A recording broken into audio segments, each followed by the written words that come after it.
जय श्री कृष्णा। प्रिय भक्तजनों, अर्जुन ने भगवान श्री कृष्ण से कहा, हे मधुसूदन, आपने चैत्र मास के एकादशी के बारे में विस्तार पूर्वक बतलाया। बैसाख माह में आने वाली एकादशी का क्या नाम है तथा उसकी विधि क्या है? कृपया करके आप मेरी बढ़ती हुई जिज्ञासा को शांत करें। भगवान श्री कृष्ण ने कहा, हे अर्जुन, बैसाख मास की एकादशी को वरुथनी एकादशी के नाम से जाना जाता है। वरुथनी एकादशी जब 12 भगवान स्वयं करते हैं।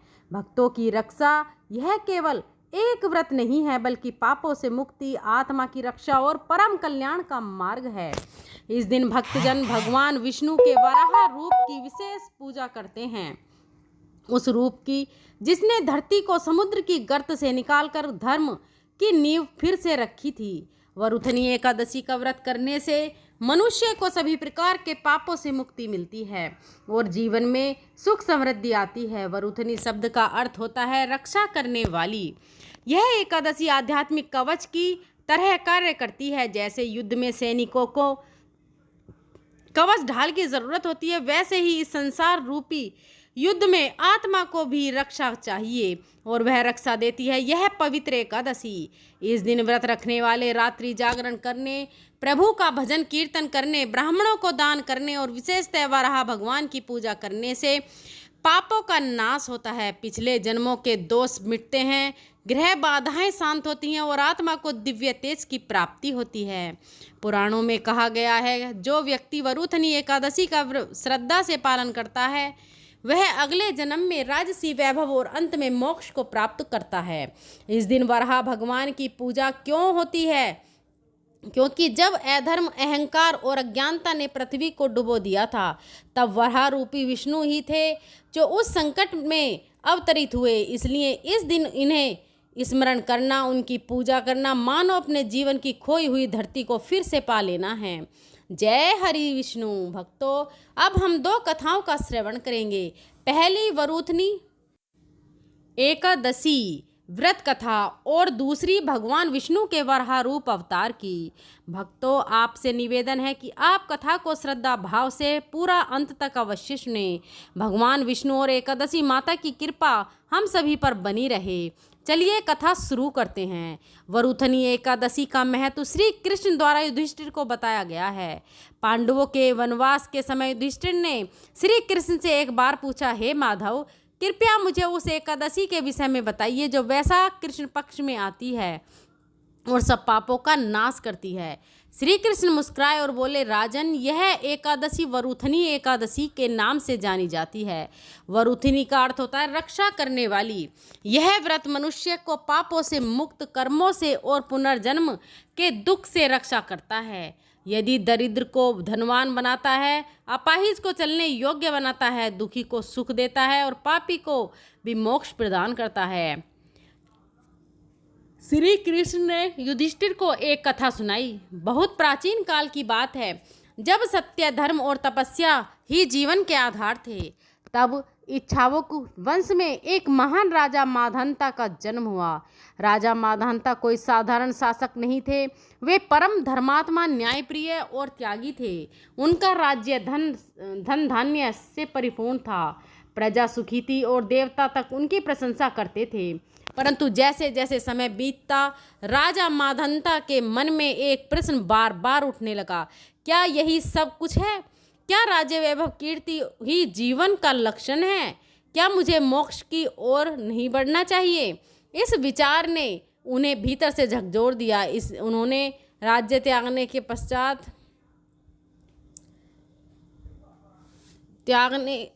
त्यागने का निश्चय किया और राज सिंहासन अपने पुत्र को सौंपकर वन गमन कर लिया। राजा नर्मदा नदी के तट पर पहुंचे। वह स्थान जहां ऋषि मुनि भी ध्यान करते थे।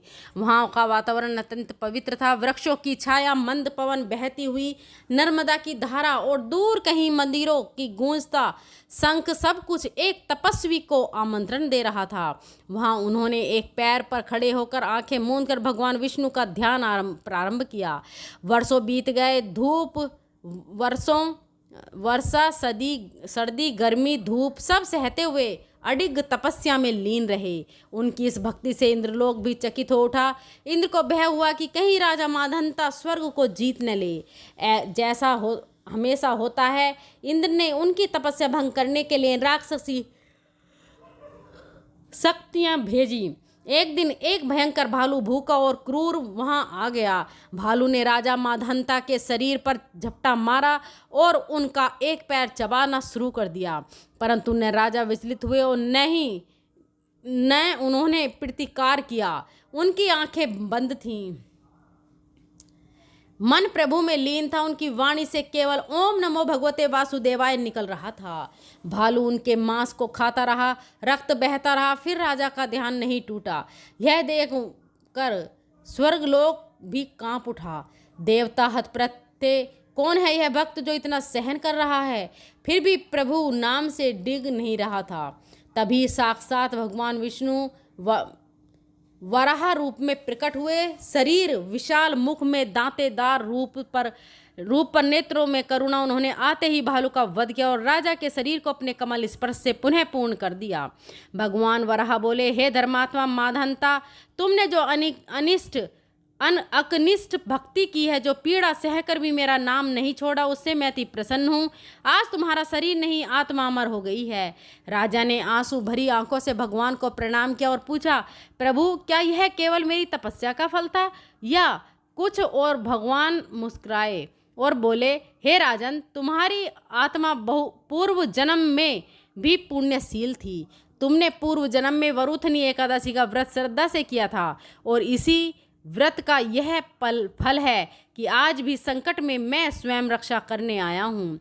यह एकादशी स्वयं एक दिव्य कवच है जो भक्त की रक्षा करती है। जो इससे करता है उसकी कोई बाल बाका नहीं कर सकता। भगवान विष्णु ने आगे एकादशी की महिमा बताई। जो वरुथनी एकादशी का व्रत करता है वह अनेकों जन्मों से पापों से मुक्त हो जाता है। उसे राज सुख प्राप्त होता है, शरीर स्वस्थ, चित्त प्रसन्न और आत्मा तेजस्वी हो जाती है। राजा माधंता ने भगवान का स्तुति की और इस स्थल को ही अपनी तपोभूमि बना लिया। वहाँ वर्षों बाद वे प्रभु के चरणों में विलीन हो गए। वह शक्ति अब भी जीवित है। आज भी मर्यादा तट के कई स्थानों पर यह कथा लोक में जीवित है। संत कहते हैं, जिसने इस एकादशी को सच्चे मन से किया उसे कोई न आपदा छू सकती है और न पाप, न रोग, न दुर्भाग्य। उसकी रक्षा स्वयं वराह रूपी विष्णु करते हैं।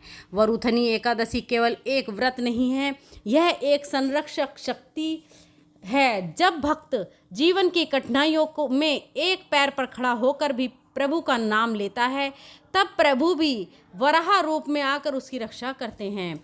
यह एकादशी हमें सिखाती है भक्ति में स्थिरता, तप में धैर्य और प्रभु में अखंड विश्वास ही मोक्ष की राह है। भक्तों, अब हम सुनेंगे भगवान वराह की विशेष पौराणिक कथा। भगवान विष्णु का वराह अवतार जब पृथ्वी की पुकार पर प्रकट हुआ। दिव्य रूप भक्तों, क्या आपने कभी सोचा था कि जब पूरी पृथ्वी डूब रही थी तब कौन आया था उसे बचाने? जब अंधकार ने सब कुछ निगल लिया है, तब किसके प्रकाश बनकर जगत को उबारेंगे?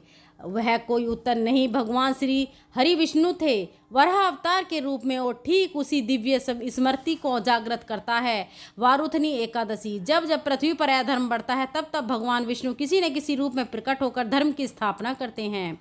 त्रेता युग से भी पहले सतयुग के प्रारंभ में ऐसा ही एक अद्भुत और चमत्कारी अवतार हुआ, जिसे हम जानते हैं वराह अवतार के साथ। अवतार के नाम से बहुत समय पहले की बात है। ब्रह्मा जी की तपस्या से एक असुर उत्पन्न हुआ, नाम था हिरण्याक्ष। वह बल, तेज और घमंड से भरा हुआ था। अपने लंबी तपस्या कर अमरत्व के समान वर प्राप्त किए। फिर उसने तीनों लोकों में आतंक फैलाना शुरू कर दिया। उसने देवताओं को पराजित किया, ऋषियों की यज्ञ विधि में विघ्न डाला और यहाँ तक कि उसने पृथ्वी माता भूमि देवी को अपने बल से उठाकर समुद्र के गर्भ में छिपा दिया। पाताल लोक के नीचे गहरे अंधकार में सभी देवता भयभीत हो गए। वे ब्रह्मा जी के पास पहुँचे और विनती की, पृथ्वी गायब हो गई है, प्रभु जीवों का पालन कैसे होगा? कृपया भगवान विष्णु से सहायता कीजिए। ब्रह्मा जी ने ध्यान लगाया, तभी उनके नासिका छिद्र नाक से एक बूंद गिरी और वह बूंद देखते ही देखते एक सूअर के बच्चे का रूप लेने लगी। देखते देखते वह शिशु बारहा बड़ा होता गया, विशाल होता गया, पर्वत जैसा रूप धारण कर लिया। और उसी क्षण ब्रह्मा जी को बोध हुआ यह कोई साधारण रूप नहीं, स्वयं भगवान विष्णु का वराह अवतार है। भगवान के वराह का रूप इसलिए धारण किया क्योंकि समुद्र के गर्भ में प्रवेश करने का कार्य सहज रूप से कोई नहीं कर सकता था। वराह अर्थात जंगली सुअर ऐसा प्राणी है जो जमीन खोद सकता है, गहराई में जा सकता है। उनका शरीर पर्वत के समान था, आंखें अग्नि के समान लाल, नथुने वायु की तरह चलते थे और उनकी गर्जना से दिशाएं कांप उठीं। देवताओं ने जय घोष किया, जय बारहा, जय श्री हरि, जय पृथ्वी रक्षक। भगवान वराह तेजी से समुद्र में उतरे जैसे कोई व्रज पर्वत को चीरकर नीचे जा रहा हो। उन्होंने समुद्र की गहराई में पृथ्वी माता को देखा। डर से सिमटी हुई कांपती हुई भगवान ने उन्हें अपने दंतों कंधों पर उठाया, जैसे कोई माँ अपने शिशु की गोद में लेती है। वैसे ही उन्होंने पृथ्वी को उठाया और कहा, डरो मत पुत्री, मैं तुम्हें तुम्हारे स्थान पर पुनः स्थापित करूंगा। परंतु उसी समय हिरण्याक्ष प्रकट हुआ। वह क्रोध से जलता हुआ गरजा, कौन है यह पशु वेशधारी? समुद्र मेरी संपत्ति है, पृथ्वी मेरी है। भगवान मुस्कुराए। उन्होंने पृथ्वी को पहले सुरक्षित स्थान पर रखा और फिर आरंभ हुआ एक भयंकर युद्ध। वह युद्ध हजारों वर्षों तक चलता रहा। हिरण्याक्ष के अस्त्र शस्त्र, मायावी शक्तियां, आकाश और पाताल से आक्रमण, कुछ भी भगवान वाराह के आगे टिक नहीं पाया। अंत में भगवान ने अपने खुर और दांतों से हिरण्याक्ष को धरती पर पटक दिया और अपने सुदर्शन चक्र से उसका वध कर दिया। भगवान वाराह ने फिर से पृथ्वी को उठाया और उसे अपने शुद्ध दांतों पर रखकर बाहर लाए। उन्होंने उसे ब्रह्मांड के बीच में स्थिर किया, चारों दिशाओं में समान रूप से रखकर धराधर किया। पृथ्वी माता ने तब हाथ जोड़कर भगवान से कहा, हे प्रभु, आपने मुझे अंधकार से निकालकर फिर से जीवन दान दिया। आप मेरे आदिपति हैं, आप ही मेरे रक्षक, मेरे पालक, मेरे धर्म हैं। भगवान वराह अंतर ध्यान हो गए, लेकिन उनकी यह लीला चिरकाल तक स्मरणीय हो गई। वराह अवतार का आध्यात्मिक अर्थ पृथ्वी, यह हमारी आत्मा है जो अधर्म, पाप और अज्ञानता समुद्र में डूबी रहती है। हिरण्याक्ष, यह हमारा अहंकार, लोभ और विकार है जो आत्मा को नीचे खींचता है। भगवान वराह, यह स्वयं श्री हरि हैं जो हमें उठाकर ज्ञान, भक्ति और धर्म के मार्ग पर लाते हैं। यह व्रत बहुत ही पुण्यम है। बोलिए श्री लक्ष्मी नारायण भगवान की जय, श्री तुलसी माता की जय, श्री शालिग्राम भगवान की जय। भक्तों, आइए अब आप सभी को मनोकामना को पूर्ण करने वाली कथा को भी सुनाते हैं। एक बार देवर्ष नारद जी बैकुंठ लोक गए। वहां उन्होंने भगवान श्री लक्ष्मी जी को प्रणाम किया। फिर नारद जी ने श्री हरि से कहा, प्रभु, अब धरती पर आपका प्रभाव कम हो रहा है। धर्म पर चलने वालों को कोई अच्छा फल नहीं मिल रहा, जो पाप कर रहे हैं उनका भला हो रहा है। तब श्री हरि कहने लगे, ऐसा नहीं है देव ऋषि, जो भी हो रहा है सब नियति के कारण हो रहा है। श्री हरि की बात सुनकर नारद जी बोले, प्रभु, मैं तो देखकर आ रहा हूँ कि पापियों को तो अच्छा फल मिल रहा है, लेकिन भला करने वाले और धर्म के रास्ते पर चलने वाले लोगों को बुरा फल मिल रहा है, उन्हें दुख भोगने पड़ रहे हैं। भगवान ने कहा, देव ऋषि, कोई ऐसी घटना बताओ जिससे तुम्हें यह लग रहा हो। नारद जी कहने लगे, प्रभु, अभी अभी मैं एक जंगल से आ रहा हूँ। वहां पर एक गाय दलदल में फंसी हुई थी, कोई भी उसे बचाने वाला नहीं था। थोड़ी ही देर के बाद मैंने देखा कि एक चोर उधर से गुजरा। दलदल में फंसी हुई गाय को देखकर वह रुका तक नहीं, बल्कि उस गाय के पर पैर रखकर वह दलदल से बाहर भरा हुआ गड्ढा लांघकर आगे निकल गया। आगे गया तो उस चोर को सोने की मोहरों से भरी एक थैली मिली। थोड़ी ही देर बाद वहां पर एक साधु महाराज आए। उन्होंने उस गाय को दलदल में फंसा हुआ देखा तो गाय को बाहर निकालने की पूरी कोशिश की, पूरी ताकत लगाकर आखिरकार उस गाय को निकाल लिया। गाय को बाहर निकालने के प्रयास में वह साधु महाराज खुद दलदल में फंस लथपथ हो गए थे। जब वह साधु महाराज आगे बढ़े तो एक गड्ढे में गिर गए और उन्हें चोट लग गई। प्रभु, अब आप ही बताइए, यह कौन सा न्याय है? नारद जी की पूरी बात सुन लेने के बाद श्री हरि बोले, देवऋषि, यह सही ही हुआ। जो चोर गाय पर पैर रखकर भाग गया था, उसकी किस्मत में तो एक खजाना था, लेकिन उसके इस पाप के कारण उसे केवल कुछ मोहरे ही मिल पाईं। वहीं उन साधु महाराज को गड्ढे में इसलिए गिरना पड़ा क्योंकि उनके भाग्य में उस समय मृत्यु लिखी हुई थी, लेकिन एक गाय को बचाने के कारण और उस दलदल से बाहर निकालने के कारण उनके पुण्य बहुत अधिक बढ़ गए और उनकी मृत्यु बस एक छोटी सी चोट में बदल गई। इंसान के कर्म से ही उसका भाग्य तय होता है देवऋषि, इसलिए अच्छे कर्म करना कभी नहीं छोड़ना चाहिए। श्री हरि की बात सुनकर देवऋषि नारद मुस्कुराते हुए और प्रभु को प्रणाम करते हुए नारायण नारायण कहकर प्रभु की रचाई हुई सृष्टि की अन्य लीलाएं देखने के लिए चल पड़े। प्रेम से बोलिए श्री लक्ष्मी नारायण भगवान की जय। भक्तों, अब हम सुनेंगे एकादशी माता की कथा। इस कथा को सुनने से ही एकादशी का व्रत पूरा माना जाता है। श्रोताओं, एक बार एक बूढ़ी माँ ने एकादशी का उपवास रखा। बड़े ही भक्ति भाव से वह एकादशी की पूजा किया करती थी। वे बूढ़ी हो चुकी थी, उन्हें वृद्ध आश्रम में कोई भी ऐसी वस्तु नहीं चाहिए थी। वे एकादशी का उपवास रखती क्योंकि एकादशी का उपवास रखने से तो श्री हरि की कृपा से सब कुछ मिल जाता है। वो बूढ़ी माँ तो अपने बच्चों के लिए, अपने परिवार की सुख सुविधा के लिए इतना कठिन व्रत रखती थी। वे दिन भर तो बड़ा कठिन मन करके और अपनी प्यास को किसी तरह से रोक के रहीं, क्योंकि एकादशी के व्रत में वो जल की एक बूंद भी ग्रहण नहीं करती थी। द्वादशी को ही जल पीकर वह अपने व्रत का पारण किया करती थी। दिन भर उन्होंने किसी प्रकार अपने मन को संयमित रखा, पूजा पाठ की, व्रत की कथा पढ़ी सुनी और फिर पंडित जी को मिट्टी के एक पात्र में भरकर पानी और मौसमी फल दान में दिए। दोनों भरकर शक्कर भी वितरित की। उन्हीं गर्मी के कारण बड़ी बेचैनी हो रही थी। एक तो निराहार और निर्जल रहकर उपवास रखा था और ऊपर से प्यास भी अधिक सता रही थी। इस कारण उन्होंने सोचा कि चलो पानी में बैठूं तो शायद थोड़ी शांति मिले। यह सोचकर वह पानी में बैठी रहीं। पानी से बार बार कुल्ला करती और हाथ धोती रहीं। तब कहीं जाकर उन्हें थोड़ा बहुत चैन मिला। एक तो धूप तेज की पड़ रही थी, इस कारण बार बार बूढ़ी माँ का मुंह सूखा जा रहा था। बूढ़ी माँ बड़ी बेचैन हो रही थी। एक तो बुढ़ापा, दूसरा यह भयंकर गर्मी। बुढ़ापे की तो स्थिति कुछ ऐसी होती है, बड़ी मुश्किल से धीरज बन पाता है। अब किसी प्रकार रो धोकर दिन कट पाया।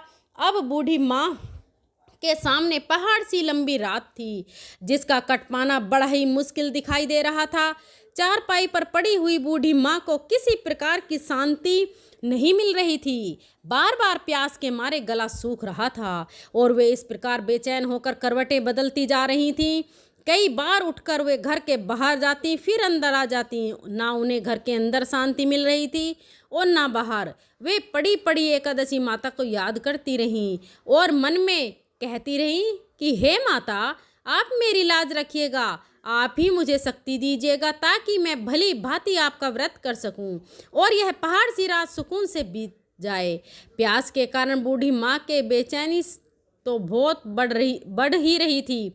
उन्होंने धैर्य रखने का प्रयास किया, लेकिन आखिरकार उनकी सहनशीलता की सीमा टूट गई और वे घबराकर प्यास के मारे एकदम चिल्ला पड़ी। बचाओ बचाओ! बूढ़ी माँ का चिल्लाना सुनकर उनके परिवार के सभी सदस्य उनके आसपास इकट्ठा हो गए और बूढ़ी माँ की चारपाई के पास पहुँच गए। सब बोले, अम्मा जी क्या हुआ? आपको क्यों चिल्ला रही हैं हो? और जब आपने व्रत नहीं रखा जाता तो इस बुढ़ापे में इतना कठिन व्रत क्यों रखती हो? अम्मा जी, अगर शरीर में ताकत है तभी तो भक्ति हो पाएगी। आप पानी पी लीजिए। बूढ़ी माँ अपने परिवारजनों से बोली, मेरे तो प्यास के मारे प्राण ही निकल जा रहे हैं। जरा जल्दी से मेरी छाती पर ठंडे पानी का घड़ा तो रख दो। नातिन ने दौड़कर दादी की छाती पर ठंडे पानी का बर्तन रख दिया। तब कहीं जाकर उन्हें थोड़ा बहुत सुकून मिला और जब सुकून मिला तो थोड़ी देर के लिए उन्होंने अपनी आंखें बंद कर लीं। इधर एकादशी माता सोचने लगी, ये है तो बूढ़ी माँ, लेकिन बड़े नियम से मेरा व्रत रखती है, चलकर इनकी परीक्षा लेनी चाहिए। ऐसा विचार कर एकादशी माता आधी रात को मुर्गा बनकर कुकड़ू कू करने लगी। मुर्गे की आवाज़ सुनकर बूढ़ी माँ जल्दी से उठी और बाहर आकर आसमान की ओर निहारा, लेकिन आसमान में तो कहीं भी उन्हें सुबह का तारा दिखाई ही नहीं दिया। अब वे सोचने लगी कि फिर यह मुर्गा भला क्यों और कैसे बोल गया। एक तो उन्हें प्यास लग रही थी, अब थोड़ा बहुत उनका मन भी बेचैन होने लगा। आखिरकार उन्होंने यह दृढ़ निश्चय किया कि अब तो मैं इस व्रत को पूरा करके ही छोड़ूंगी, फिर चाहे व्रत पूरा होने तक मेरे प्राण ही क्यों न निकल जाएं। मन में ऐसा पक्का निश्चय कर वह वापस चारवाई पर आकर लेट गई। थोड़ी ही देर के बाद एकादशी माता ने उनकी फिर से परीक्षा लेनी चाहिए, तो वह एक छोटी सी कन्या का रूप धारण कर गिलास में मीठा पानी लेकर उनके सिरहाने खड़ी हो गईं और जोर से बोली, दादी जी सवेरा हो गया है, आप हाथ मुंह धोकर शरबत पी लीजिए। पहले तो शरबत का भरा हुआ गिलास देखकर बूढ़ी माँ का मन ललचाने लगा। प्यास के मारे गला जो सूख रहा था, किंतु अचानक उन्हें याद आया कि उनका तो एकादशी का उपवास है। फिर उन्होंने सोचा कि अभी तो मैं किसी भी तरह से यह शरबत नहीं पी सकती, और फिर वे चुपचाप वापस अपनी चारवाई पर लेट गईं। जैसे ही उनकी आँख लगी, तभी उन्हें एहसास हुआ कि मानो किसी ने उन्हें पानी से भरे हुए कुएं में पटक दिया है। वह बहुत देर तक उस कुएं में हाथ पांव चलाती रहीं, लेकिन इसी बीच उन्होंने अपने मुंह में पानी की एक बूंद भी नहीं जाने दी, क्योंकि उनका एकादशी का उपवास जो था और वे पक्के निश्चय के साथ अपना व्रत पालन करती थीं। थोड़ी ही देर में उन्हें ऐसा लगा मानो सामने आग जल रही हो। आग के कारण बड़ी भारी गर्मी लगने लगी। प्यास के मारे उनके प्राण निकलने लगे, लेकिन इतना सब होने के बाद भी बूढ़ी माँ ने पानी की एक बूंद भी नहीं पी। वे तो बस चारपाई पर बैठी बैठी एकादशी माता का ध्यान करती रहीं। अब सवेरा होने में बस कुछ ही समय है, यह जानकर वे बड़ी तसल्ली के साथ इधर उधर घूमने लगी। एकादशी माता अब तक यह बात अच्छी तरह से समझ गई कि इन बूढ़ी माँ को किसी भी प्रकार से अपने व्रत से नहीं टाला जा सकता है। वे उनके सत्य व्रत को भली भांति समझ गई थी। अब सवेरा हो गया तो बूढ़ी माँ ने स्नान किया, भगवान श्री हरि का पूजन किया, फिर एकादशी माता की कथा सुनी, ब्राह्मणों को दक्षिणा देकर भोजन कराया, तब कहीं जाकर उन्होंने जल ग्रहण किया। कन्याओं को भोजन कराने के बाद बूढ़ी माँ ने फिर स्वयं भोजन किया और उस श्रेष्ठ व्रत के प्रभाव से बूढ़ी अम्मा की आयु में वृद्धि हो गई। उनकी आयु बढ़ गई, उनका घर परिवार हरा भरा हो गया। अब उनके घर में किसी भी प्रकार की किसी भी चीज़ का कोई अभाव नहीं रहा। उनका घर हर प्रकार के सुख साधनों से भर गया। नाती नातिन से उनका घर भर गया और उसी दिन से 12 महीने के एकादशी का व्रत करने लगी। एकादशी माता के व्रत के पुण्य प्रताप से इस संसार में हर प्रकार के सुख भोग कर वह बूढ़ी माँ अंत में भगवान श्री हरि के धाम को चली गई। जैसे एकादशी माता ने उन बूढ़ी माँ को और उनके परिवार को हरा भरा किया, वैसे ही हे एकादशी माता हम सभी की मनोकामनाएं पूर्ण कीजिएगा। प्रेम से बोलिए श्री लक्ष्मी नारायण भगवान की जय, एकादशी माता की जय। प्रिय श्रोताओं, यह थी आज की कथाएं। उम्मीद है आपको पसंद आई होंगी। चलिए अब आपको हम बताते हैं व्रत की पूजा विधि। सुबह जल्दी उठकर स्नान आदि से निवृत्त हो जाएं, घर के मंदिर में दीप प्रज्वलित करें, भगवान विष्णु का गंगा जल से अभिषेक करें, भगवान विष्णु को पुष्प और तुलसी दल अर्पित करें। अगर संभव हो तो इस दिन व्रत भी रखें, भगवान की आरती करें, भगवान को भोग लगाएं। इस बात का विशेष ध्यान रखें कि भगवान को सिर्फ सात्विक चीज़ों का भोग लगाया जाता है। भगवान विष्णु के भोग में तुलसी को जरूर शामिल करें। ऐसा माना जाता है कि बिना तुलसी के भगवान विष्णु भोग ग्रहण नहीं करते हैं। इस पावन दिन भगवान विष्णु के साथ ही माता लक्ष्मी की भी पूजा करें। इस दिन भगवान का अधिक से अधिक ध्यान करें। पूजा सामग्री की लिस्ट है: श्री विष्णु जी का चित्र अथवा मूर्ति, नारियल, सुपारी, फल, लौंग, धूप, दीप, घी, पंचामृत, अक्षत, तुलसी दल, चंदन, मिष्ठान, जय श्री हरि विष्णु। नंबर 1, वरुथनी एकादशी व्रत विधि। व्रत की संपूर्ण प्रक्रिया। पूर्व तैयारी। एक दिन पूर्व दशमी तिथि। एकादशी व्रत की तैयारी दशमी तिथि की रात से ही प्रारंभ होती है।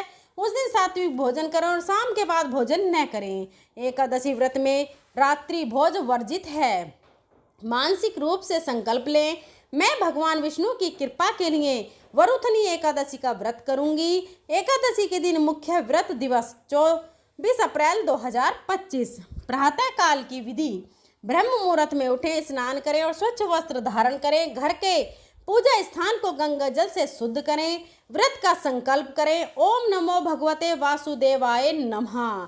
मैं आज वरुथनी एकादशी का व्रत श्रद्धा पूर्वक कर रही हूँ। व्रत नियम। दिन भर निर्जला उपवास रखें। यदि संभव न हो तो फलाहार कर सकते हैं। मन, वाणी और आचरण को शुद्ध रखें। क्रोध, असत्य, हिंसा, झूठ और विवाद से दूर रहें।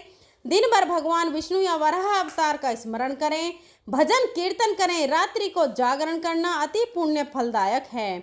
द्वादशी के दिन पारण व्रत खोलना। 25 अप्रैल 2025। द्वादशी के दिन सूर्योदय के बाद उचित समय में व्रत का पारण करें। पहले ब्राह्मण भोजन कराएं या दान दक्षिणा दें, फिर स्वयं फलाहार करें। पारण से पहले भूमि को प्रणाम करें और ईश्वर का आभार व्यक्त करें। भगवान वराह की पूजा विधि। पूजा का समय। वराह भगवान की पूजा प्रातः काल या संध्या काल समय में करें। पूजन सामग्री। पीला या लाल वस्त्र बिछाकर चित्र या मूर्ति स्थापित करें। अक्षत, फूल, तुलसी दल, धूप, दीप, नैवेद्य, पंचामृत, चंदन, नारियल इत्यादि रखें। पूजा विधि। हाथ जोड़कर वराह भगवान का ध्यान करें। ओम वाराहे नमः। हे पृथ्वी उदारक प्रभु, मेरी रक्षा करें। गंगा जल से मूर्ति या चित्र का संकल्प पूर्वक अभिषेक करें। पुष्प अर्पण करें, चंदन लगाएं, धूप दीप दिखाएं, पंचामृत से स्नान कराकर जल से शुद्ध करें। तुलसी दल और नैवेद्य अर्पण करें। अंत में वराह स्तोत्र, विष्णु सहस्त्र नाम या ओम नमो भगवते वासुदेवाय नमः मंत्र का जाप करें। आरती करें और क्षमा याचना करें। व्रत के लाभ। वरुथनी एकादशी व्रत करने से ब्रह्मा हत्या जैसा पाप भी नष्ट हो जाता है। कर्ज, रोग, दरिद्रता दूर होती है। पूर्वजों को तृप्ति मिलती है। अगले जन्म में दिव्य योनि प्राप्त होती है। अंत में विष्णु धाम की प्राप्ति होती है। वरुथनी एकादशी और वराह अवतार का संबंध। वरुथनी एकादशी के दिन जब भक्त व्रत करते हैं तो वे उसी भगवान की पूजा करते हैं जिन्होंने धरती की रक्षा की, जो अंधकार से प्रकाश की ओर ले जाने वाले हैं। इस दिन वराह भगवान की पूजा से आत्मा को मजबूती मिलती है, अंदर का तमस मिटता है और अधर्म से लड़ने की शक्ति प्राप्त होती है। प्रेम से बोलिए जय श्री हरि विष्णु। ऐसी ही और भी रोचक और आध्यात्मिक वीडियो के लिए हमारे चैनल को सुविचार विद रीना को सब्सक्राइब कर लें। दोस्तों, आपको ये कथा कैसी लगी कृपया कमेंट करके ज़रूर बताएं। वीडियो पसंद आई हो तो वीडियो को लाइक करें और अपने दोस्तों के साथ शेयर करें और कमेंट बॉक्स में जय श्री कृष्णा लिखना बिल्कुल भी ना भूलें। और फिर मिलते हैं किसी नई वीडियो में। अगर मेरे बोलने में कोई त्रुटि रही हो तो मैं हाथ जोड़कर क्षमा मांगती हूँ। मिलते हैं अगली वीडियो में, तब तक के लिए धन्यवाद। जय श्री कृष्णा, जय तुलसी माता, जय एकादशी माता।